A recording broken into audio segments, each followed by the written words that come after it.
Doc followed her back through the hole in the wall and into the cave. Low-voltage lamps illuminated the space. It was jam-packed with women and children and supplies.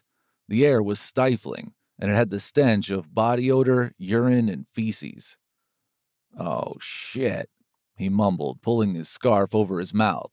He could usually tolerate most smells, but it was overpowering. "Yes, in those buckets," a waif of a girl said, pointing to the 6 buckets that lined the fake wall. She was a white girl who appeared to be in her mid-teens. She had dirty, dark blonde hair that hung long in her face. She was short, not much over 5 foot. Her eyes drew his attention. Even in this low lighting, the beautiful blue depths sparkled and held his gaze. They were focused on him in a way that bothered him.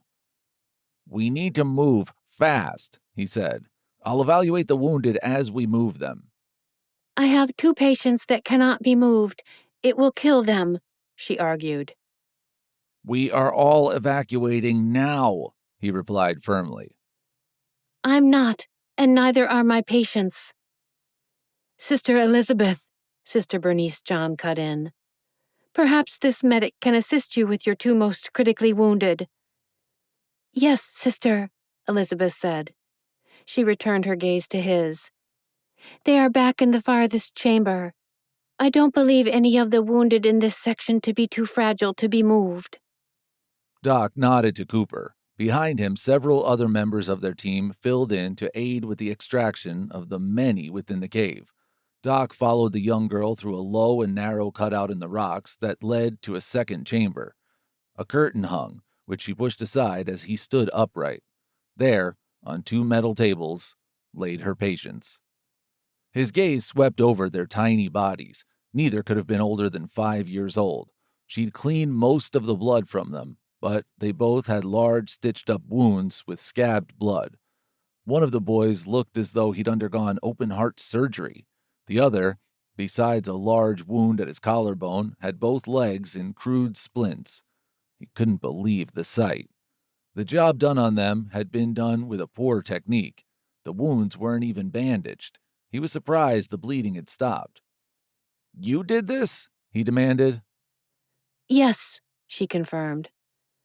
"I used the remainder of the sutures I had and expended the antiseptic as well. Knowing I probably didn't kill all the germs with the sparse sanitizing I could do, I left the wounds unbandaged so I could watch for signs of infection." "You're a doctor." "No, a nurse. But we have no doctor, and these 2 would have died had I done nothing. They were both bleeding profusely when they arrived. I did my best," she insisted firmly and unapologetic. A pang of remorse hit Doc square in the chest. Of course she had. She was obviously in way over her head. "And you did save them. I can strengthen your sutures and apply a proper level of antiseptic and then bandage the wounds. Will you assist?" She nodded and moved in close as he opened his medical pack. He handed her a set of gloves and donned his.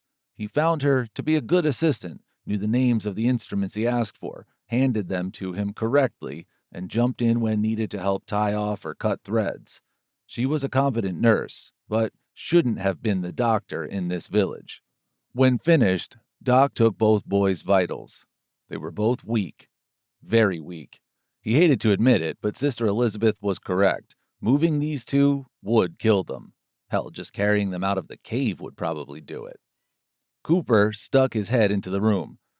"Doc, we're ready to move. Do you have these 2 stabilized?" Doc gazed into Sister Elizabeth's ocean blue eyes. He saw fire in them.